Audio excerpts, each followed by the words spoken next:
All right, let's talk about The Long Walk. So, The Long Walk tells the story of 50 boys who enter a contest, and the point of the contest is to walk at least 3 miles per hour until you can't walk anymore. There's no breaks, not even for going to the bathroom. You have to keep going.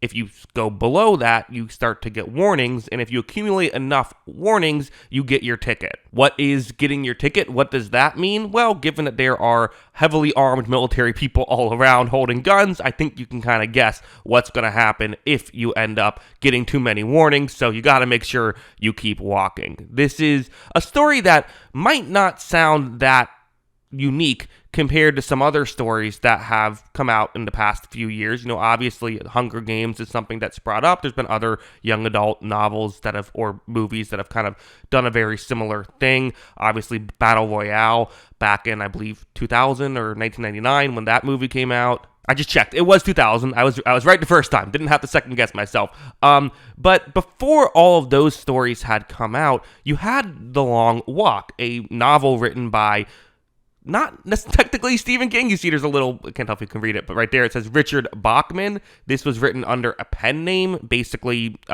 Stephen King was writing too much, and he had, it was kind of conventional wisdom at the time to not put out too many books or it would oversaturate the market. So he wrote under a pen name. Although other interesting lore, apparently this is the first novel that Stephen King ever wrote, although it was not the first one he published. Obviously it was published under a pen name, so it wasn't the first one he had published. I'm assuming he went back and touched up certain parts of it when he eventually got it published. But yeah, very fascinating, a really interesting topic for your first ever novel to write. The concept was kind of what first got me hooked on it. I watched a trailer and thought, oh, that's an interesting idea for a movie, and then I saw it's based on a Stephen King book and said, well, I was in the mood for I was in the market for a new book I needed to read, so I said, I'll check that one out.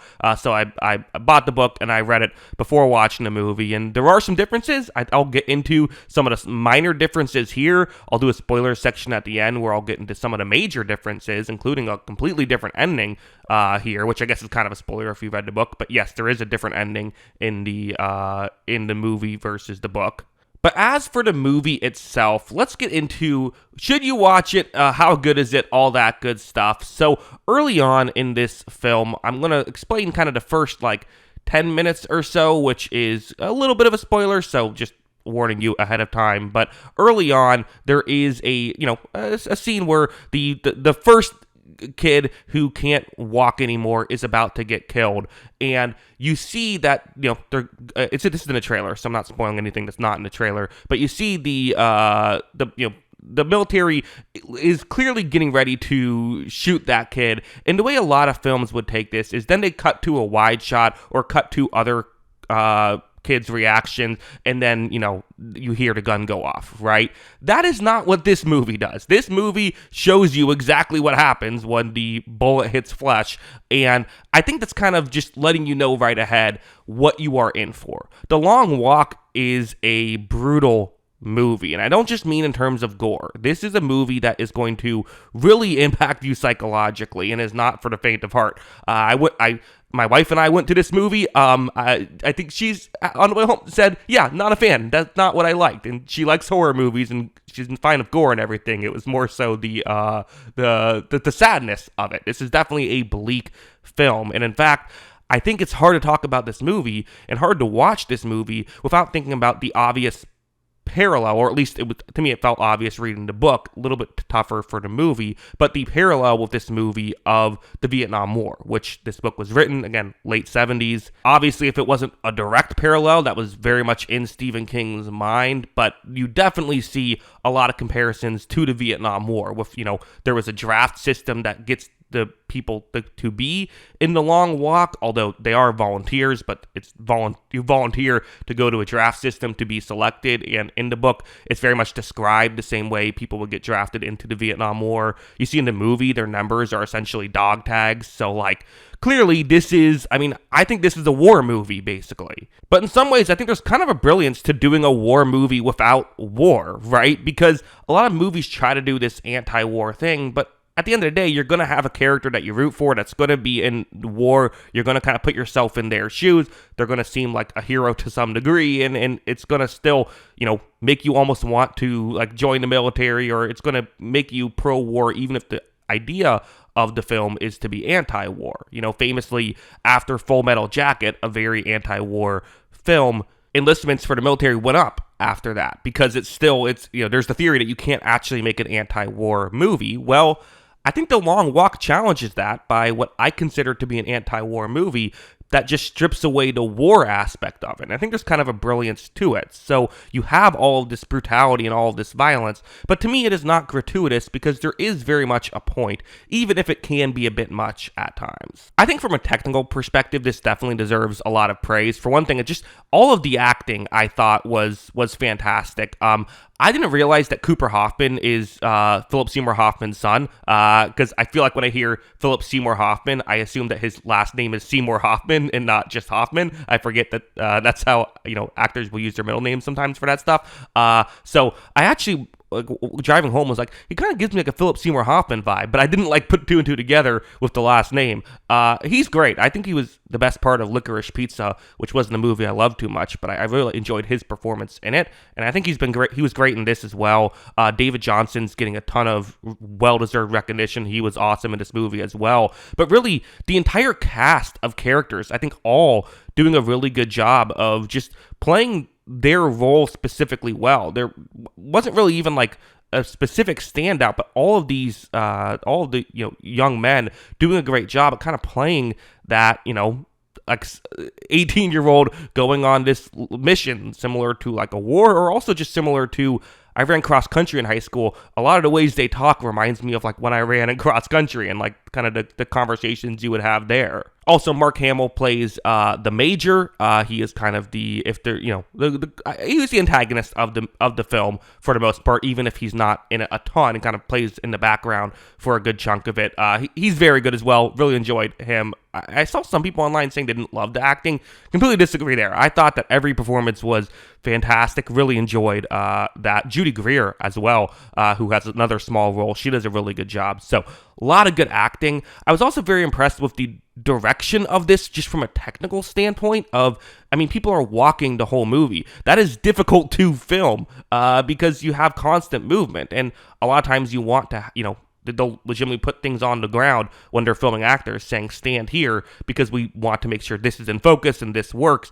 When you're walking, it's harder to do that, and you just have to, from a technical perspective, be a lot more aware of everything happening. It's a massive logistical challenge, and I'm assuming the logistical challenge of this film is part of why it took so long to get made. It was one of those movies that was considering to be made for like forever. It seems like Frank Darabont, who directed The Mist and Shawshank Redemption, and I believe he directed The Green Mile as well.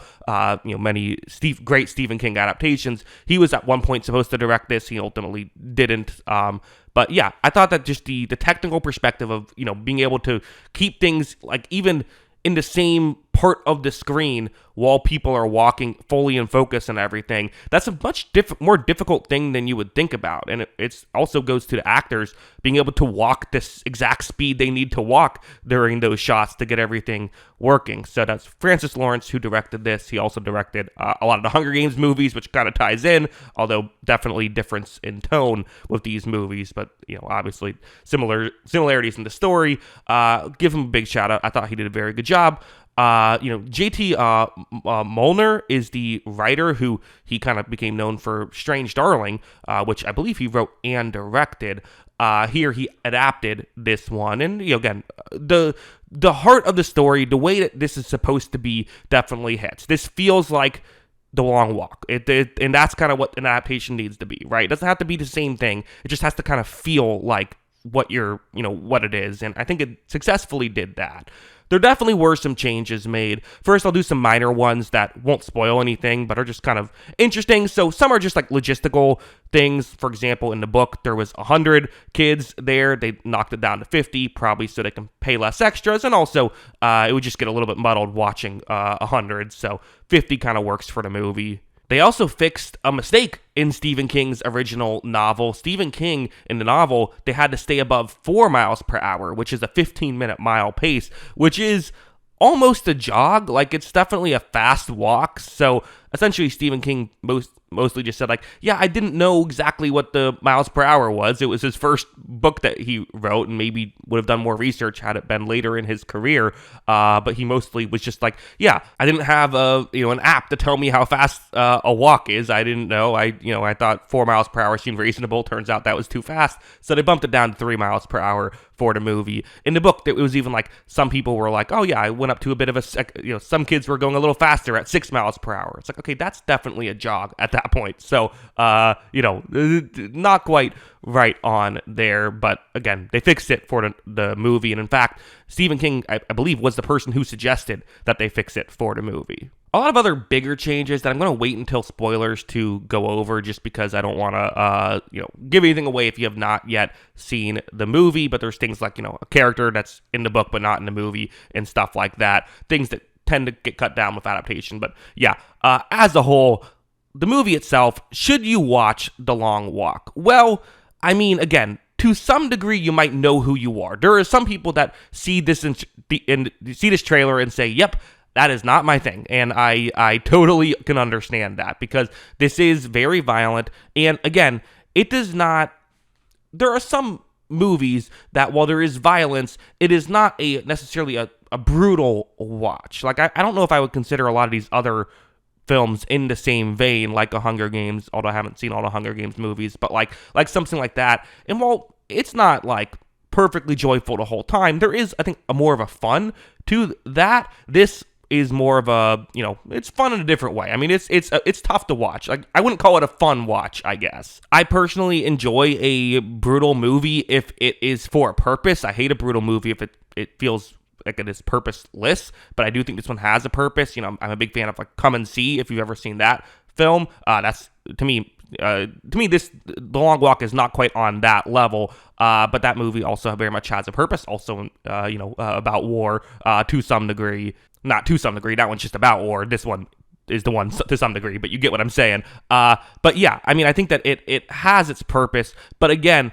don't go into this expecting Hunger Games. It is more bleak than that, and it is more dark than that. So you kind of have the right mindset going in, which in hindsight, I maybe shouldn't have brought my wife to. That was bad job by me. Okay, hand up. I messed that one up. But did I enjoy this movie? Yes, I very much did. I'm going to give this an 8 out of 10. Most of my issues, it's always hard to separate the book from the movie if you've experienced both, and I do think there are pretty big differences, including kind of getting rid of my favorite part of the book. So we'll get into all of maybe even my 2 favorite parts of the book, but I still thought that the film adaptation did some really good stuff, including a hill scene that was like perfect. That was like amazingly well done. So yeah, that's what I think. Let's get into spoilers. I'm going to give it an 8 out of 10. That's my rating. But yeah, spoilers now. So if you have not yet seen this movie, do not want to be spoiled, tune out now, because I'm going to spoil the movie. So, okay, let's just jump into the differences between the novel and the film, right? The biggest difference is, you might have heard of this, but the ending has been completely changed. In the book, the ending is, actually a few things are different with the ending. First, if you remember, the person who came in third in The Long Walk, Stebbins, in the movie, he actually comes in second in the book. So, he has that speech where he says he's the rabbit, but in the book, it hits a lot harder because he has shown no signs of slowing down up until that point. He didn't get sick. That was actually a different character who was cut out of the movie altogether. That character was also the one with a wife who they then gave to Olsen. But Stebbins became the favorite to win, and yes, there's talk of gambling odds in the book. Stebbins became the favorite to win The Long Walk after the character who I keep bringing up died due to him getting sick. Stebbins was the favorite to win, and when he gives his "I'm the Rabbit" speech, it hits a lot harder because it honestly makes you feel like, oh yeah, this guy is just like, he's like not human. He's a robot, and he's just gonna outwalk everybody. It doesn't matter that you did all this.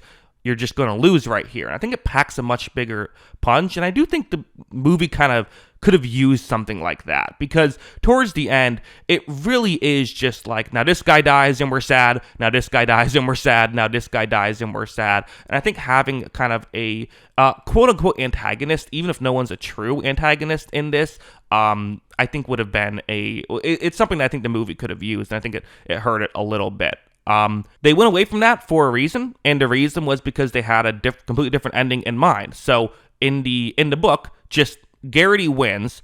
He beats Stebbins just by pure determination. He ends up winning, and then there's a very metaphorical or very ambiguous ending. Basically, after he wins, he keeps walking and he sees a dark figure above him. He's like, wait, who is that? Who have I not walked down? I thought I walked down everybody. It's, it can be interpreted that dark figure is death.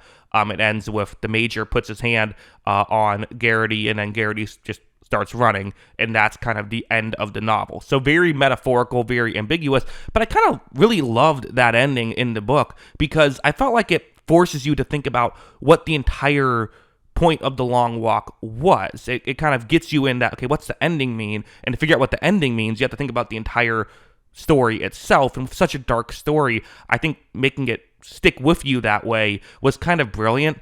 Apparently, there was another ending that test audiences didn't like. I don't know if that was this ending or if it was something completely different. Ultimately, I kind of understand why they wanted to go with a less ambiguous ending like that. But at the same time, I don't know. I just wasn't crazy about the ending of instead just having it, that McFries saves Garrity and then does the "this is for Ray" and shoots the Major. All that stuff is made up for the movie.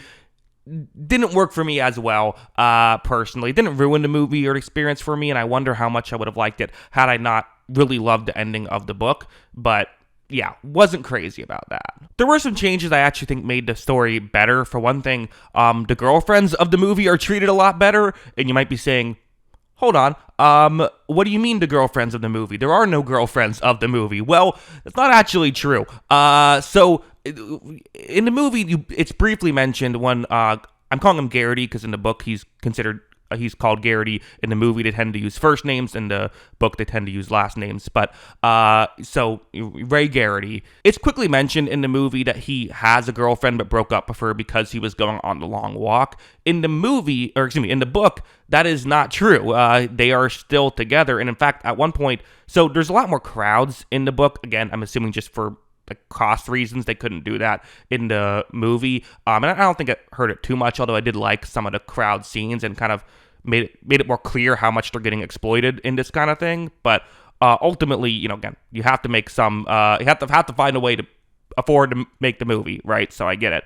But there was a scene where he actually Garrity goes up and kisses a girl who has a "I love Garrity" sign watching it, and he even gets a little handsy with her, and then later remembers that he has a girlfriend and then feels guilty over it and starts to idealize the girlfriend in kind of a perfect way, and she becomes a big part of the motivation for why he is doing all of this. Also, the David Johnson character in the book, it's, he has the scars, and it's implied to be that he was going to sexually assault his girlfriend in the book. They cut that out as well. I think cutting all this stuff out makes sense. It makes the film cleaner. You only have an hour 45 minutes to spend with these characters, and it just makes both of the characters a lot more likable. I think in the book, they're very much flawed people, whereas in the movie, they make them a lot more likable, which does sting more towards the end, but I think it allows you to kind of root for them more throughout the course of the film. The other major difference I noticed was just the motivation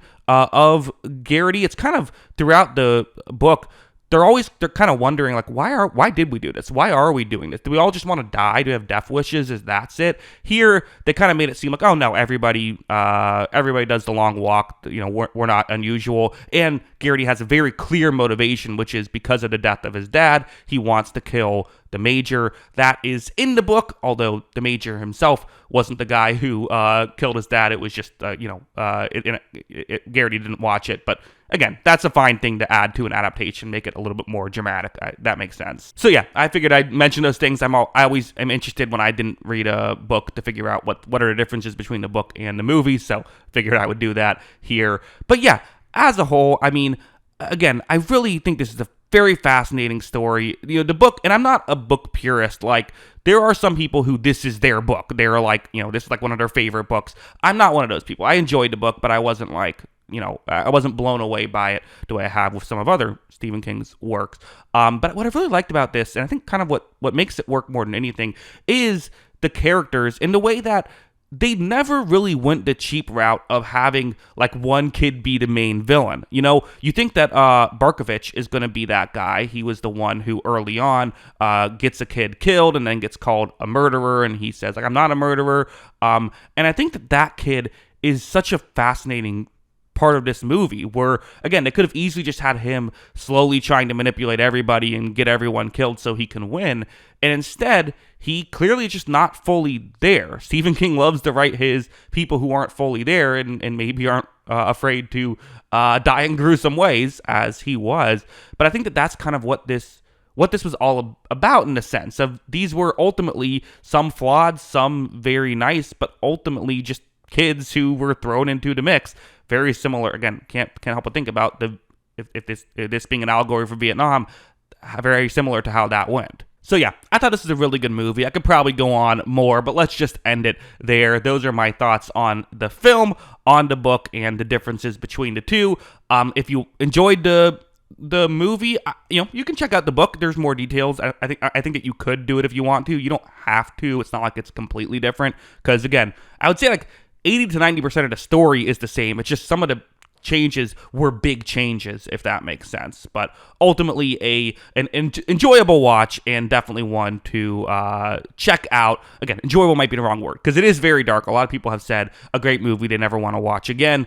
I can totally understand that. I'd watch it again, but I'd probably only watch it again if like I had like a friend, a friend I was watching it with, to see their reaction to it. I'm probably not going to watch it again by myself, at least not for a while. But it's an enjoyable movie. The biggest critique I would have, I guess, for both the book and the movie is it can get a bit monotonous at times. Like at a certain point, you know what's going to happen. And while I think the movie did a great job of keeping things moving, no pun intended, and like making there always be something about the story, it's just a bit difficult to tell a story like this where, 10 minutes in, you know exactly how this is going to go, right? There's not really like there's no midpoint twist you can have with something like this. You know what's going to happen. This is the story. Let's just go. But I'll give it credit for not finding a cheap out at a certain point. It doesn't have two winners. It goes the full distance. So I definitely respect both the book and the movie for doing that. I do think in the book it gets a little bit more tedious of just like, again, you know what's going to happen. You're kind of just waiting for the point when you get there, although I still enjoyed it. And then I think the movie, it makes it move a little bit better because of just the medium. Although I would also say the book makes it a little bit less just like misery porn towards the end, because again, the way the Stebbins character works and the rabbit makes there more of a challenge towards the end, and also just there's more time between deaths, so that works as well. But yeah, as a whole, again, very much enjoyed this. Those are my thoughts on this movie. Let me know, do you agree, do you disagree? Let me know in the comments below. Also, sorry, I know that my video is choppy. I don't know exactly why that is. I have to figure that out. I know it looks like it's like 15 frames per second. I'm recording in more than that. I don't know exactly what happens. Maybe I think I might need to get a different way to. Yeah, I'm recording kind of on a nice camera right off my computer. I think I need a better way to connect it to the computer, perhaps. I'll do some research and figure that out. But yeah, hope you enjoyed this video. Let me know your thoughts in the comments below.